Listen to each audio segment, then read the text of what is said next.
Good evening, everyone. Thank you so much for coming and spending time with me in the virtual bookstore. It was so much fun last month, and I thought we've got to keep doing this.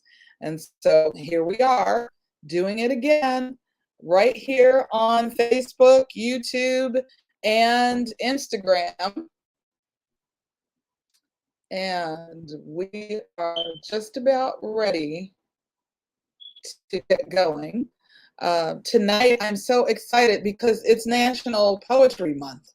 And to kick us off, we're going to start out with a poetry collection. And it's by Preeti Saravana Kumar. I hope I'm saying it correctly. It's called Scribblings of My Soul. And what a lovely cover. The poetry collection is based on 9 words, and it includes 9 sections, 9 poems, 9 artworks, and it's just really 9 sections. The whole thing is and 9 emotions. That's the other one. So, and that, you know what? If you're a numerology fan, that adds up to 45, which then adds up to 9 again. So, from the author, it says why I chose the number 9. 9 represents completion, but not the end. It represents end of one cycle as well as the transition. It's such a positive, hopeful number that's full of wisdom and compassion. The number 9 is powerful, mystical, and empowering all at once. So I compiled 9 words, 9 sections, 9 emotions, 9 poems, and 9 artworks. She says, smile with all your heart, gathering strength from life, shedding any lingering pain to learn the truth of love and hope, walking towards the light. Much love and light to all of you from a fellow human. And what a fellow human she is. It's a great book. I'm going to share with you some of the poetry from the book tonight.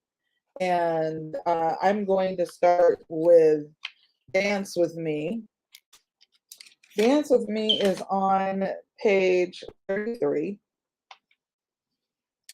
And it reads, not at the sunset, nor while the moon rests, amidst the alluring fragrances of bloomed balsamic Arcadia, when the time freezes to honor our essences entwined, when the galaxy graces love, displaying the eternal aurora lights, when our hearts sing the same tunes, remembering our origins, memories revived, memories relived, masquerades revealed, our eyes meet, the unsaid words relay, dance with me.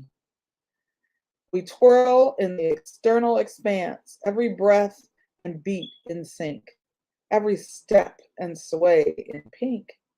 Time or territory no longer exists. All there is now, just now, this moment, this truth, this me, this you. A moment in time you're sharing with me. And look, my sticky is pink. I know. I didn't even realize it was a match. But what a great poem. Let's see, the next one that I chose is Free to Be Me. Free to be me, glee on a spree, sparkling soul and senses unveil, nothing to hide, I match on my lee. Everything seems frozen and flushed. Sometimes I feel, who is to control? My life is my free will, so is yours. How could you take the master's role?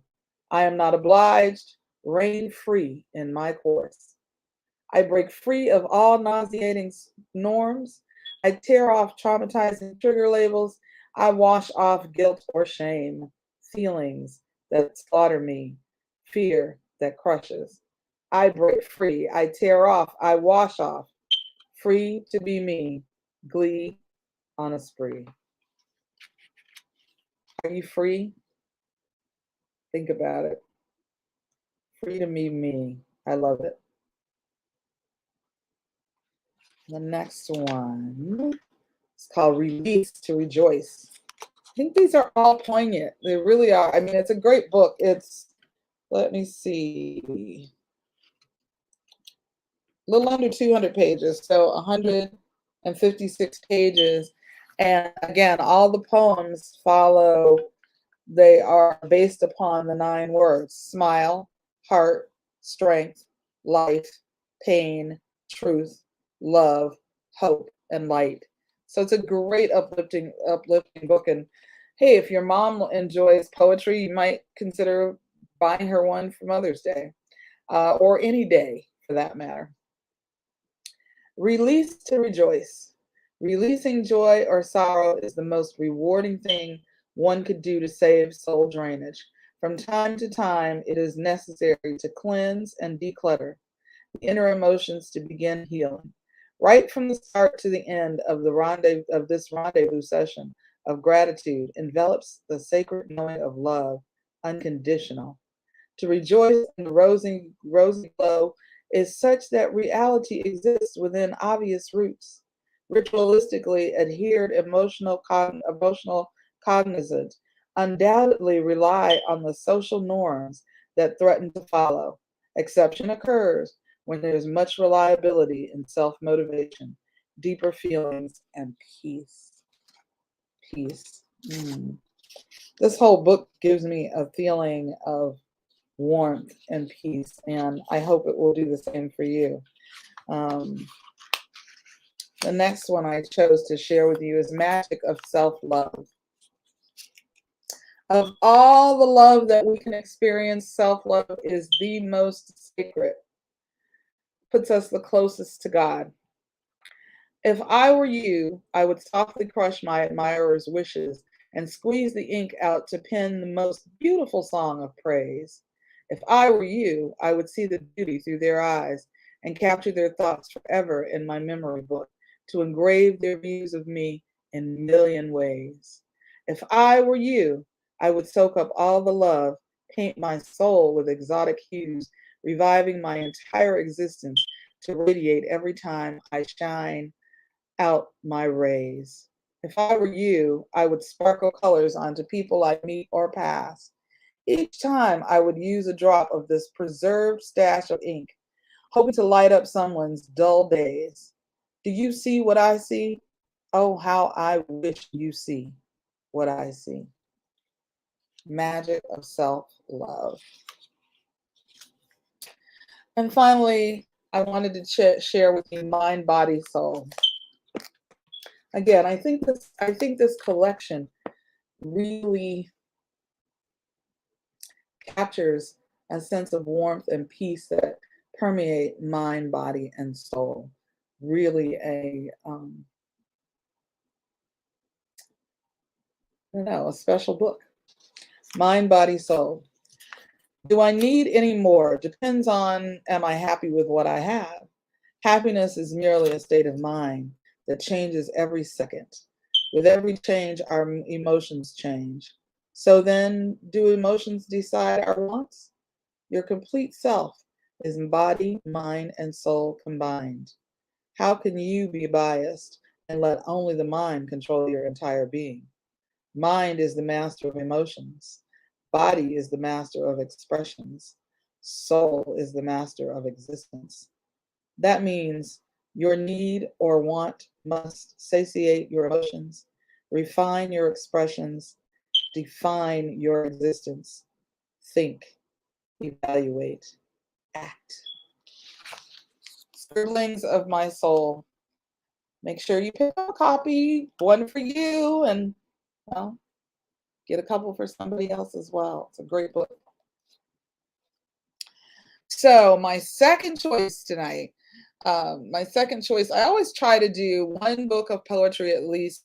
I try to do one book of fiction, and I love memoirs, so I kind of cheat and I might have more than one memoir. But anyway, tonight the second book is Cicely Tyson's Just As I Am. And it was written in her 9th decade. The extraordinary actress had much to say about her life and loves in this gripping book.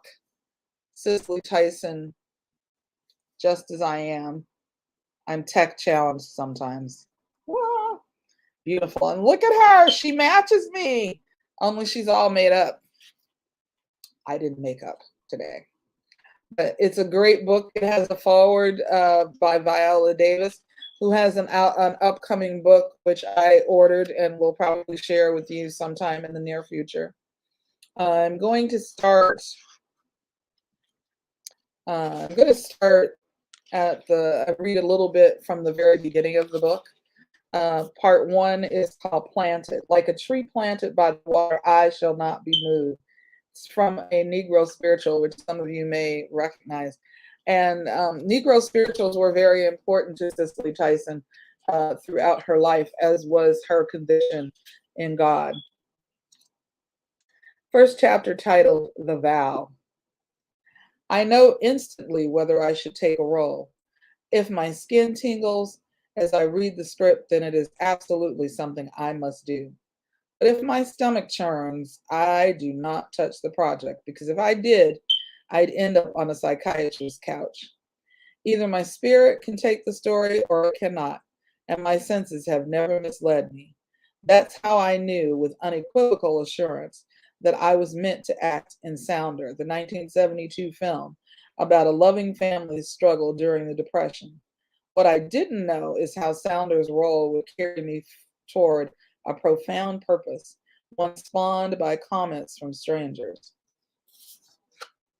I need just a little bit more light. It's on my face, but I need to be on the book. Let's see. 1 second. Hang on. Hold on. We got a little more technical difficulties.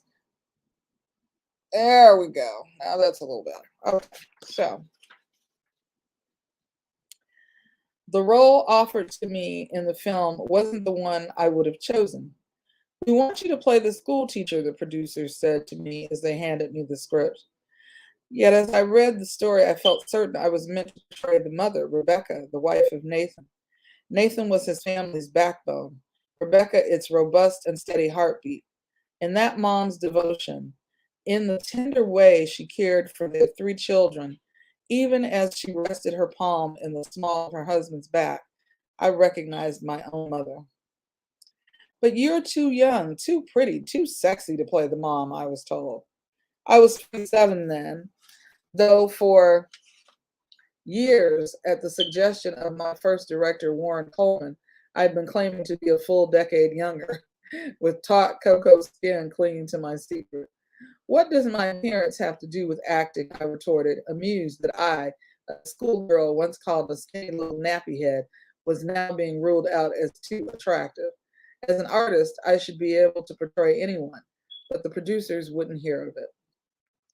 3 months went by, and the team was still searching for an actress to play Rebecca. Meanwhile, feeling no less convinced that I was destined for the role, I had Rebecca's lines down. Do you hear me? After another month had passed, I received a call from Bill Haber, my agent at the time.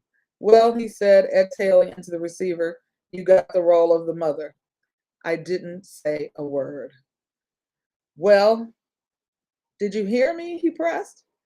Yes, I heard you, I answered calmly. So when do we begin? But aren't you excited? He asked. About what? I knew all the time that the role was mine. I was just waiting for them to discover it. An actress the producers had gone after had wanted more money than they were willing to pay, and so she passed on the film. I could have saved them the trouble of their negotiation because the role was never for her. The money wasn't much, Haber explained. I earned around $6,000, a pittance even in those days. Yet I would have taken the role for half of that. It's how convinced I was that Rebecca was my character. When filming began in Baton Rouge in spring 1971, the nation had teetered off balance. Dr. Martin Luther King Jr. was gone, his life sliced short 3 years earlier by a bullet thundering across a hotel balcony. On that fateful evening in Memphis, the civil rights movement had lost not only its leader, but also its way, wandering in search of a new path forward. It was in this America, one grieving and limping from a deep racial reckoning, that blaxploitation cinema found a fertile audience. In a spate of films during the early 1970s depicting urban life, the black man, muted over centuries by bigotry's cruel muzzle, at last got to play the hero in his own storyline. But this newfound creative freedom came at a cost. In my mind, these films gave rise to a misery more harrowing than the realities they portrayed. The black woman was often cast in a powerless supporting role or as a hypersexual female eager to fall into bed. Ghetto life and vulgarity were glorified. Even still, theatergoers seemed ravenous for this movie genre, and directors, driven by profits, rushed to satiate that appetite. During this period, a producer had the gall to say to me, "Niggers want sex and violence, and we plan to give them both." He did not flinch as he spoke. Given the box office success of films such as Sweet Sweetback's Badass Song, making a movie about a tight knit black family of Louisiana sharecroppers took some nerve. Marty Ratt, a gem of a director, clearly had plenty of it. With characteristic zeal, he forged ahead with filming Sounder, which was based on an award-winning children's novel and adopted for the screen by Lonnie Elder or Lon Elder. I did not know how the movie would ultimately resonate, nor was that my chief concern. I was focused on emptying my soul into Rebecca, my first lead role in a major film. Sharing the stage with me was Paul Winfield, who played Nathan, and Kevin Hooks, who portrayed David, the eldest of our children, and the son who narrates the story. Paul, who'd already become known for his star turn in the 1968 NBC sitcom Julia with my beloved friend Diane Carroll, was to be Sounder's headliner. I then, in the infancy of my film career, wasn't slated to even have my name listed on the movie's poster. Circumstances would later have something to say about that. Before Sounder's release, I traveled across the country on a promotional tour with some of the other cast members, from San Francisco to Boston, Indianapolis to Richmond. Reporters who previewed the film gathered to interview me about the production. It was during my stop in Philadelphia that the earth quaked. Among the group of reporters stood a Caucasian gentleman, auburn-haired and around age 30. He cleared his throat, lifted the microphone to his lips, and locked his gaze on me. "I have a confession to make," he said slowly, as if calculating the impact of what he would reveal. "I never thought of myself as being the least bit prejudiced," he said, "but as I watched the film, I just could not believe the son was calling his father daddy. That is what my son calls me." Silence blanketed the room. "Well, child, I'll tell you," my mouth fell open like a broken pocketbook. As the man's words shuddered through me, I forced a smile. But all the while I was thinking, my Lord, how appalling. This man clearly knew nothing about our shared humanity. He had no understanding of God's multi-hued creation, of his place next to yours and mine in that colorful family mosaic. From his perspective, there had to be something radically wrong with a black child calling his father daddy, a term he thought reserved for his own kind. How could Nathan, once declared three-fifths human by our Constitution, be worthy of such endearment? How could a fraction of a man stand forehead to forehead with him? That would put Nathan on par with all those born into the privilege of whiteness as he had been. I don't know what stunned me more, the fact that the man believed what he did, or that he had the audacity to say it aloud. After a lengthy pause, I regained my composure and my tongue. "I have to congratulate you, sir," I said, my tone tinged with sarcasm. "It takes a lot of courage to stand up here in the midst of your peers and admit you never thought you were prejudiced until you saw the film. Thank you." I was so disturbed by what I'd heard in that moment. This was the only response I could muster. I left that press conference saying to myself, maybe it's just this one. Surely amid the shrill call for equality sounded during those years, There couldn't be many who shared this man's view. This is how I attempted to console myself. Yet, as I continued touring the country, I became acquainted with an America I'd seldom encountered up to then. At the time, I considered myself fairly knowledgeable about this nation I have always called home. I'd grown up in New York and lived either there or in Los Angeles, two culturally progressive cities. But outside of that bubble, in the many towns and communities I regularly flew over, the seed of Dr. King's dream might have been sown, but it obviously had not germinated. During a stop in the Midwest, another reporter's comment reinforced that notion. I didn't know that Black men and women had the kind of loving relationship that we see between Nathan and Rebecca, a young woman said. Their connection didn't seem believable to me. I was so taken aback by her assessment that I did not respond. So seldom had Black families been portrayed nurturing one another on screen that when art indeed imitated life, the truth of that narrative was met with deep skepticism. Embedded in this woman's observation was an assumption that lives at the center of all bias. You are not like me. You are intrinsically different, and that difference deems you inferior. I recognize that these comments, for what they were, pure ignorance. Anger would have been the justified response, and for a time in private, I was certainly apoplectic. But as life has taught me more than once, resentment corrodes the veins of the person who carries it. These reporters' beliefs, however offensive they may have been to me, were not a bitterness to be nursed. They were a lesson to be heeded. So rather than recoiling in exasperation at the ideas expressed, I leaned in and listened intently at every remaining tour stop. Much of what I heard mimicked what those two reporters had dared voice.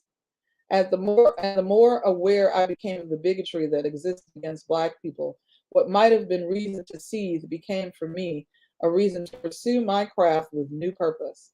I returned home from the road saying to myself, Sister, you've got some educating to do. It was at this juncture that I made a conscious decision. I would use my profession as my platform, a stage from which to make my voice heard by carefully choosing my projects and portrayals. I could not afford the luxury of simply being an actress. Yes, I was already selecting only those roles that gave me goosebumps, goose pimples, just as Rebecca in Sounder had. But as an artist with the privilege of the spotlight, I felt an enormous responsibility to use that form as a force for good, as a place from which to display the full spectrum of our humanity. My heart had to both mirror the times and propel them forward. I was determined to do all I could to alter the narrative about Black people, to change the way Black women in particular were perceived by reflecting our dignity. When I made the choice to pursue acting, the last thing in the world I intended to be was an actress for the cause. Like most artists, I expected to continually hone my craft by playing all types of roles, with little consideration for how those portrayals might impact the cultural dialogue. But the racial climate called for something more of me. And while traveling this great land, I resolved to answer in the one way I knew how. Never once during the billowing smoke of the civil rights movement would I be spotted at a Woolworth lunch counter, braving a sit-in while hate mongers hurled spit and spite. Never would I parade up and down the boulevards of Selma or Montgomery, a picket sign thrust high alongside my shouts. I admired the valiant freedom fighters who took to the streets, but it wasn't in my makeup to demonstrate in these ways. Nonetheless, I was set on speaking the only place I felt courageous enough to do so, on the stage. I protested using not only not my own words, but those of the characters I inhabited.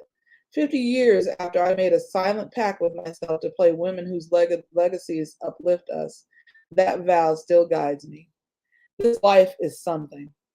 When you've lived as long as I have, others always seem to be asking how you are. I'm here. Still, I'm fond of responding. God must have more work for me to do that I haven't yet done. Over nearly a century, I've witnessed the times shifting even as I've watched them comes swinging back around full circle to the moment we are standing in today. There is more of this glorious privilege pilgrimage in my rearview mirror than there is up ahead. When I think now on the promise I made all those seasons ago, I recognize it as a defining moment, one from which scores of others would flow. And what preceded that pivot was a miracle that confounds me, that a reticent girl born in the slums and bathed in the mighty timber of a church organ ever stumbled into such a grand arena. And that is the first chapter of Just As I Am by Cicely Tyson. And she wrote that just before she passed away. Where is the published date? I can't find it.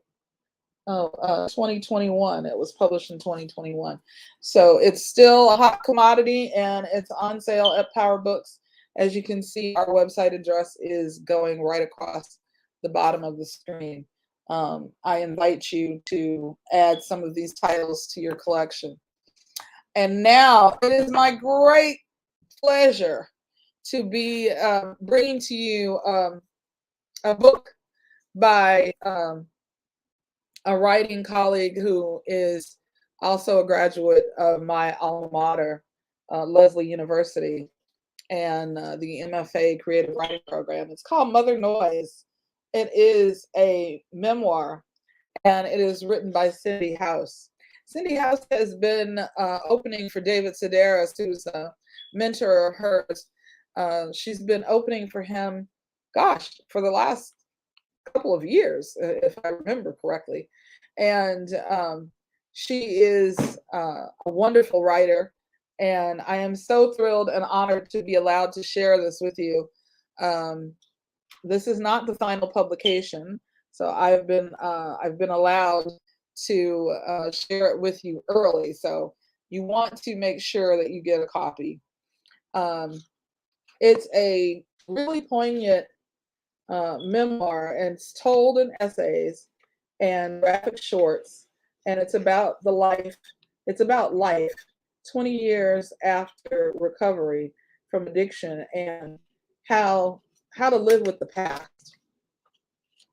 Cindy is throughout these pages struggling a bit with how to tell her son about her former addiction, and or I don't know how to say if it's a former addiction or a current addiction, but I think a former addiction since she's recovered.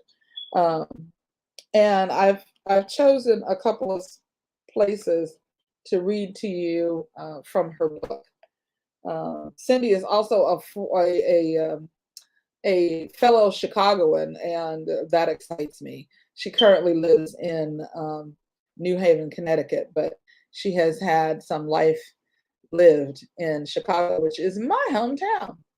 So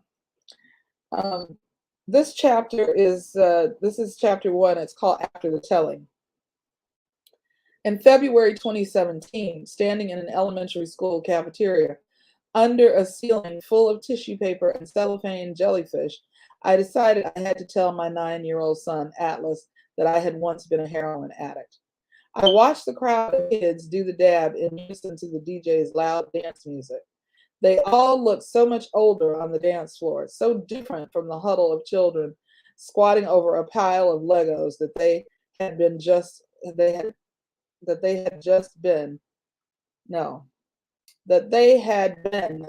last year. Forgive me. My friend watched her son bend and twist next to mine. She told me about her impending divorce, holding her baby girl who squealed with the music. I think he's struggling, she said, watching her son. She looked gaunt and anxious. I wondered how much weight she'd lost. She shifted the baby to her other hip. I just want my kids to be okay in spite of our stupid adult crap. On the dance floor, I watched my boy trying to catch on to the moves his friends were doing. All the kids' arms went up in the air and he followed a beat behind. If I don't tell him soon, it could become a lie by omission, a distance between us, a secret that might leave him feeling like he doesn't really know me. The girls in my son's 3rd grade class pummeled him with balloons, circling him and abandoning their dance steps. It might take me months to work up to it, but I had to tell him. A few years before, a writer friend's kind, musical, lovely 23-year-old son had died by suicide after a long struggle with addiction. Because I know my friend was an excellent, empathetic, involved mother who did everything she could to save her son, I began to worry about mine. It was as if the threads of our lives suddenly knit together, and now the future awaiting my son and me was terrifying. I have barely mentioned Atlas to this friend in 7 years. She has told me how thoughtless people can be. She said one friend would email her photos of her little boy with the subject line, "This will cheer you up." Sometimes seeing pictures of the other woman's 7-year-old in rain boots on the beach, holding flowers out to the camera, sent my friend to her bed for days. I did not tell my friend that my son's therapist would say to me on bad days, "But your child is not her child." I carry the possibility of disaster, the worry about what could happen, even as my friend gets up every day in spite of what did happen. Yesterday, I saw a very informative video of a little girl demonstrating how to break zip ties, binding her wrists with just the laces in her shoes. She was tiny, maybe 8 years old or so, but she freed herself easily with very little effort. Should I show my son this video? Will he ever have a reason to need this information? When my boy was 3, I taught him that if someone should try to take him, if anyone picked him up and started to carry him off, he should not scream the word help, but should instead scream, "This is not my parent." I taught him to look for a mother with children should he become lost and find himself without in a crowd. I'm not a mother, but as I read Cindy's book, I feel um, this energy of caring and of protection that imbues her writing and these essays. Preparing to tell Atlas means thinking about the future conversation a lot. He'll be 10 on his next birthday. I'm about to try to publish a memoir that spells it out. If I don't tell, he could hear it from someone else. My son likes to let people know his first word was book. As a writer, I love that this was his first meaningful word. What if his first word had been no? And what if I was the kind of mother who would tell the story of his first word being no to get others to laugh at his defiant quality, some inherent naughtiness already present when he was a baby? Could this have changed who he is, how he sees himself? There is evidence that addiction can be hereditary. When he knows my history, will he grow up and tell a new story about himself, feel an obligation to live out that which he sees his state? We want to protect our children from everything. I have a video about addiction being a faulty coping skill, the result of trauma or neglect being imprinted on the addict. I read a book about how recovering parents can talk to their children about their addiction. I see myself sitting next to Atlas, maybe on our front steps. "Here, come sit with me. Let's share a tangerine. Let me tell you how sad I used to be and all the ways I tried to disappear and how it almost worked." These are things my son already knows about me. In elementary school, the other kids called me Cindy Mouse because I was timid. I hyperventilated often from trying not to cry. I liked to line up hundreds of my Fisher Price people and then spend whole afternoons moving them one at a time, inch by inch, because it helped me think. I was afraid of balls flying at me, girls whispering behind my back, my mother's temper. I could not ride a bike until I was 9. Once at summer camp, I was thrown into the deep end of the swimming pool as a method of instruction, probably because the teenage camp counselors were sick of my anxiety. At college, when I could not stop crying, I went to a hospital for one long winter where they locked me inside to keep me safe. What he doesn't know, I was a heroin addict on and off for 7 years in my 20s and thought I'd never stop. At age 5, my son started having meltdowns several times a day and tantrums when he had to go to his father and stepmother's house. I told him stories about my own meltdowns as a child. I told him about the time I lost my shit on the school bus because my mother had shoved me out the door in the pouring rain in boots I hated and did not want to wear. Before the bus even left my street, I was hyperventilating in my seat. The bus driver stopped the bus and made my older brother come to the front to sit with me, thinking that would calm me. With everyone staring, I could not get control of myself. My son listened to this story, still wiping away his own tears. The next day, as we sat at the table drawing together, he said, "Mom, what was wrong with the boots?" That last one reminds me, children are have such a way with them. Like, what's wrong with the boots, Mom? Um, it is only now that I am thinking of how to tell him about my past that I realize how much danger I was in back then. When I was 24, I broke my jaw in 3 places when I fell off the railingless second floor of my loft space because I was drunk. The nurses discharged me with a little kit that held wire cutters and pliers. They told me to carry it with me at all times while my jaw was wired shut in case I got sick. I shoved it in a drawer and forgot about it. The week I was to unwind, the week I was unwired and could open my mouth again, I suddenly had this vivid image of what it might be like to vomit with your jaw wired firmly shut. For the first time, I realized that a person could die like that, and it wouldn't be a nice way to go.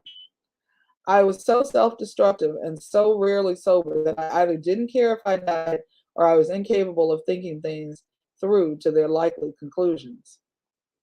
I spent years trying to kill myself. Now I want to live forever, at least long enough to see my child grow into adulthood and not need me anymore.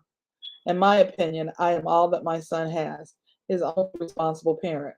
He is sensitive the way I was, and I feel a pressing need to arm him with my understanding and kindness until he is strong enough to handle the cruelty and meanness in this world without inflicting it on himself as a way to try to cope with it.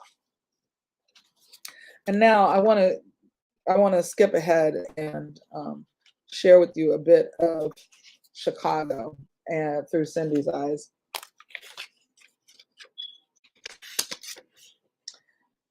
This starts on page 25, and it's entitled Damon Avenue. A long time ago, I lived in a neighborhood in Chicago called Wicker Park. This was before addiction, before rehab, before bridges were blazed and blackened.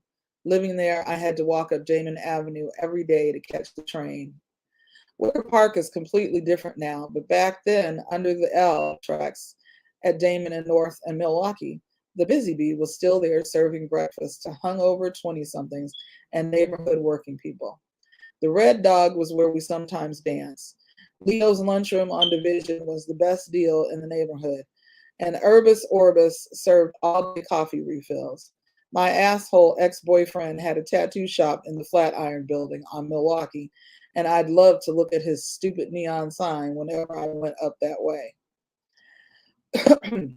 If you're reading this and you happen to live in Chicago anywhere between the late 80s and the mid 90s, you are probably nodding your head and picturing these places. Maybe you've eaten toast and scrambled eggs at the Busy Bee and tipped the nice Polish waitresses. Maybe Hans poured you a drink at the Red Dog. Maybe you even got a tattoo from my awful ex-boyfriend, who was a pretty good tattoo artist from what I heard. Not a full-blown addict yet. This was when what I was doing could be called self-medicating, mostly with alcohol, plus any drug I stumbled upon, but nothing set on a regular schedule of doses. Nobody had said the word rehab yet. I hadn't even thought it at the time. I lived in various apartments in that neighborhood, across from the Rainbow Club for a while. Then I moved to Noble Street, and then Blackhawk, and then Hoyne, where I lived with a friend, a young single mother, and her 2 small children. We had opposite work schedules, and our lives intersected just enough to make it work. The children were beautiful and funny, and although I was only 25, I was so sure I'd never have my own kids that I viewed it as my one window into what I would be missing. Chicago is a city full of terrible memories for me. And then there is one pocket of time when I walked up Damon Avenue every day.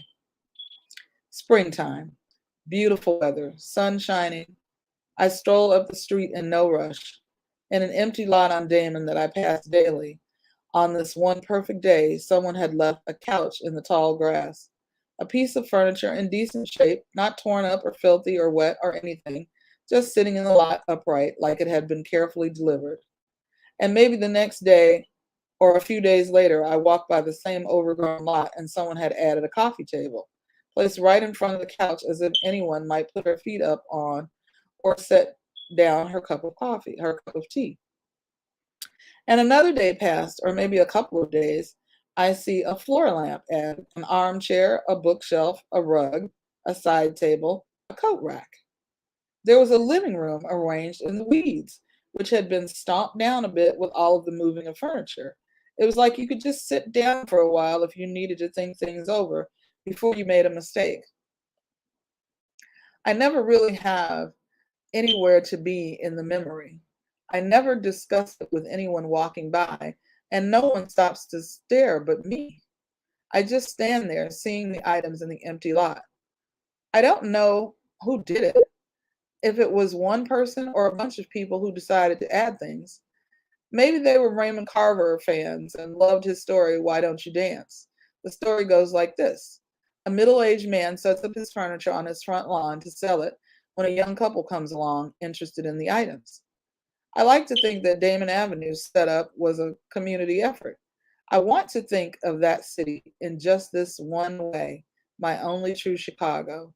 Me standing in the sunlight, the breeze in my hair, stopped on the cracked sidewalk, long before addiction almost killed me, long before I wanted addiction to kill me. The city full of possibility and spectacle. Maybe someone is reading this who set the rug down, brought the armchair, who arranged the end table just so. I like to imagine that too. Someone out there somewhere whispering, that was me. I was part of that. I remember too. I've sat through movies because they were filmed in places that I knew. I have leaned forward in my seat in a dark theater, hungry for something familiar. The house, the street, the park, the skyline, the cliffs by the ocean, the way the clouds are only that shade of gray there. I've looked for a landscape that I recognize the way I might search for the face of a loved one in a crowd. And my years in Chicago, if my years in Chicago were a film trip of still images, a film strip of still images, sorry, linked and rushing together, I can say that more than 2 decades of time passing have left me with the ability to cut out and splice together a few seconds of a pure, happier memory, separated and standing alone now.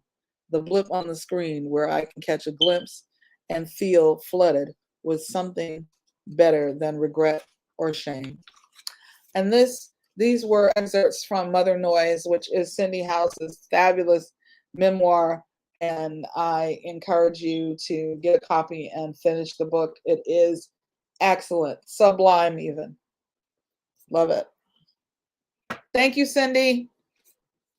Okay, so last but definitely not least is Violetta. Violetta is another epic by Isabel Allende. And for those of you who like to read epics, she is the queen of epics. And this this book is written as a letter. It's written as a letter from Violetta to someone that she loves more than anyone in the world. And I am going to share with you a bit of it. Dear Camillo, my intention with these pages is to leave you a testimony of my life. I imagine someday when you are old and less busy, you might want to stop and remember me.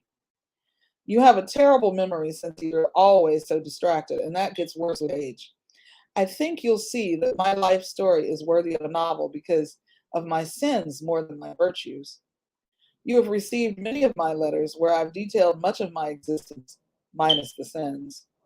But you must make good on your promise to burn them when I die, because they are overly sentimental and often cruel. This recounting of my life is meant to replace that excessive correspondence. I love you more than anyone in this world. Violetta, Santa Clara, September 2020. By the way, Violetta lives 100 years in the span of this novel. I just love how Isabel Allende can just write you into a whole new world. It's really fabulous. So I'm gonna read a bit from chapter 1.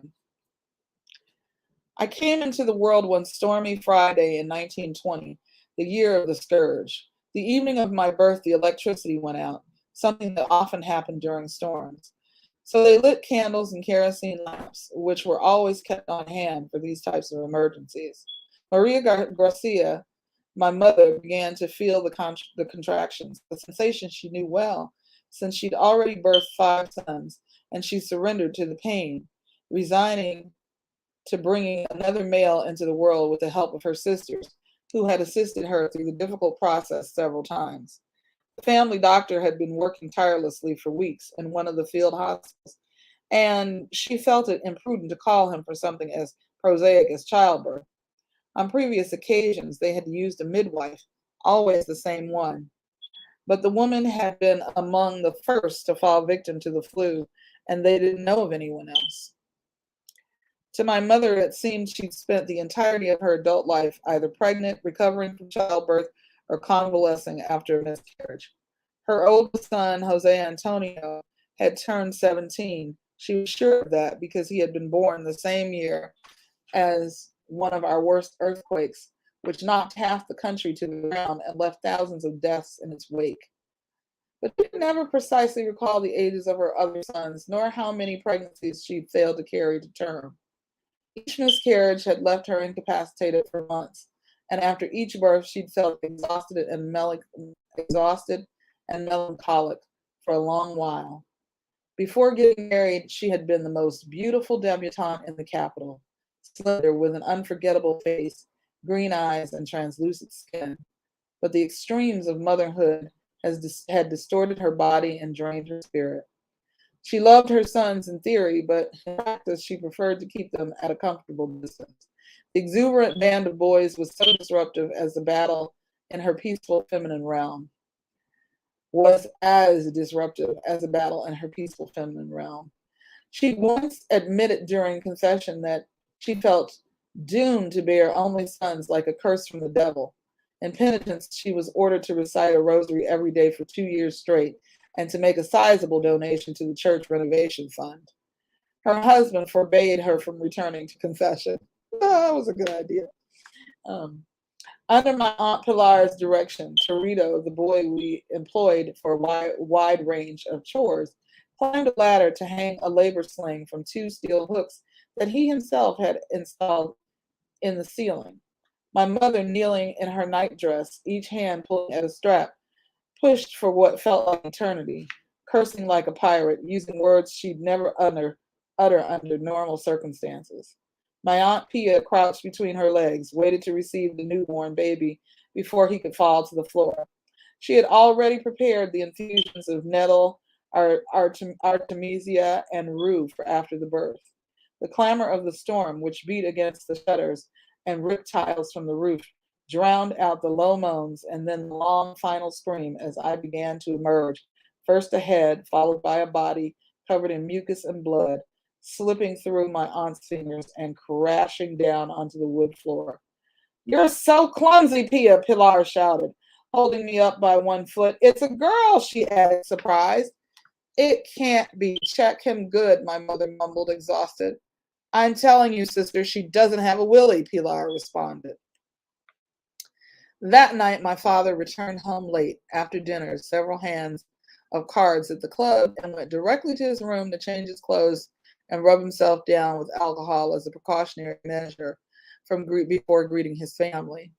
He ordered a glass of cognac from the housekeeper on shift, who didn't think to give him the news because she wasn't accustomed to speaking to the boss, and then he went to say hello to his wife. The rusty smell of blood warned him of what had occurred before he'd even crossed the threshold. He found his wife in bed, flushed, her hair damp with sweat, wearing a clean nightdress, resting. They'd already removed the straps from the ceiling and the buckets of soiled rags. Why didn't anybody tell me? He explained after kissing his wife on the forehead. How could we have? The driver was with you, and none of us were going out on foot in that storm, assuming your henchman would ever let us, Pilar responded coldly. It's a girl, Arsenio. You finally have a daughter, Pia interrupted, showing him the bundle she held in her arms. Thank God, my father muttered, but his smile faded as he saw the creature peeking out from the folds of the blanket. She has a lump on her forehead. Don't worry, some babies are born that way. It goes down after a few days. It's a sign of intelligence, Pilar improvised. What are you going to name her? Pia asked. Violetta, my mother said firmly, without giving her husband a chance to chime in. It was the name of our illustrious great-grandmother, who had embroidered the shield of the first flag after independence in the 1800s. The pandemic had not taken my family by surprise. As soon as word spread about the dying people in the streets near the port and the alarming number of blue corpses in the morgue, my father, Arsenio del Valle, calculated the plague would not take more than a few days to reach the capital. But he did not lose his calm. He had prepared for this eventuality with the efficiency he applied to his business. He was the only one of his brothers on track to recover the prestige and wealth that my grandfather had inherited but lost over the years because he'd had too many children and because he was an honest man. Of my grandfather's 15 children, 11 survived, a considerable number that proved the hardiness of the Del Valle bloodline, as my father liked to brag. But such a large family took a lot of effort and money to maintain, and the fortune had dwindled.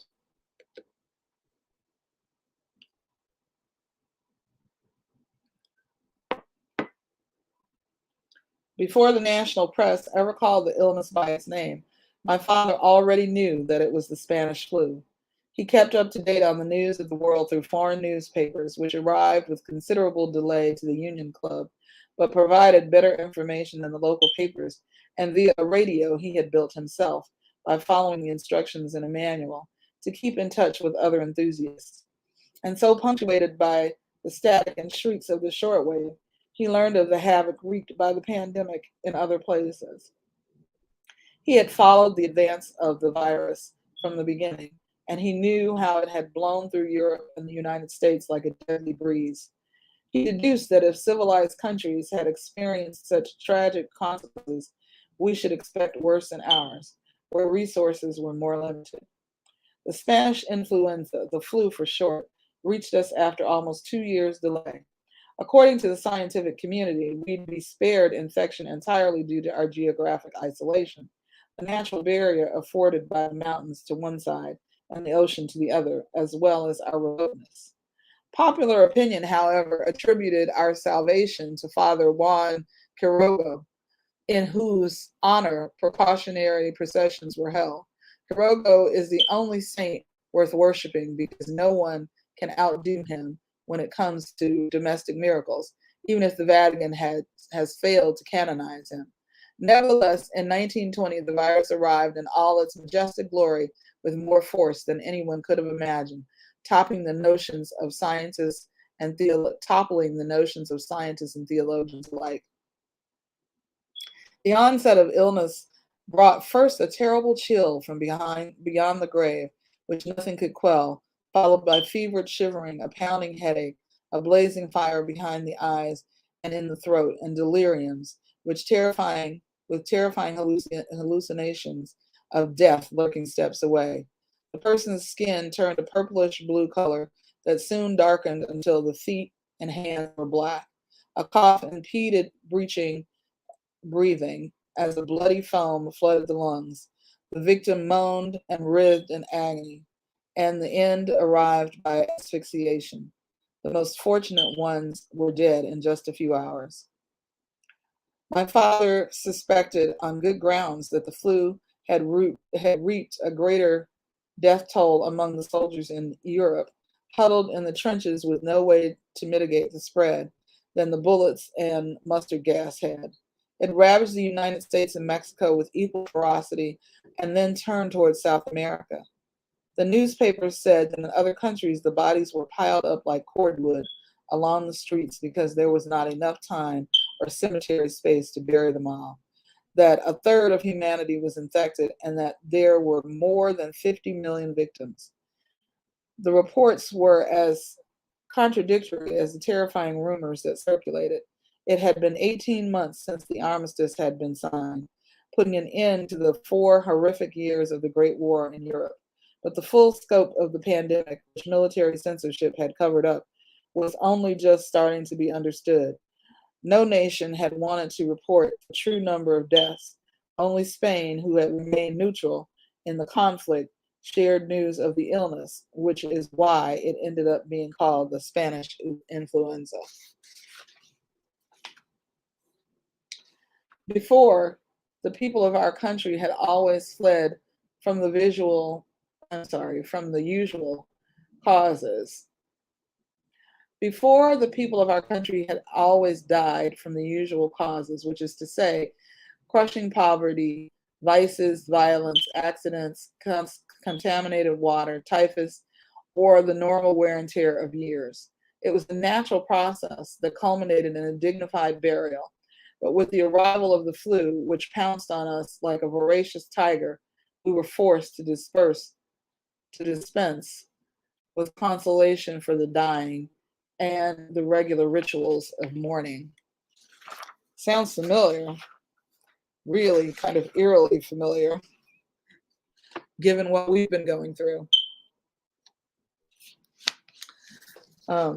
It is a great book. We're nearing on the end of the hour, so I won't read more, but it is a great book, and it is very emotional. It's an emotional book, and experiencing the narrator's life for 100 years, it will bring up recent memories, I'm sure, but it is an excellent piece of literary fiction, and I encourage you to add it to your collection. All you have to do is go to powerbooks.com/shop, and all of these books are available there and more. If you should go to our website and there's a book that you do not find, not the ones tonight, they are definitely there, but if there are books that you're interested in that you do not find, please just reach out to us and we'll be happy to order it in for you. Thank you again for spending some of your Tuesday night with me. I hope that you had a lovely libation and perhaps a snack, or that you will move on to a lovely dinner and the rest of your evening. I will see you back here same time on next month. Okay? Thank you. Good night.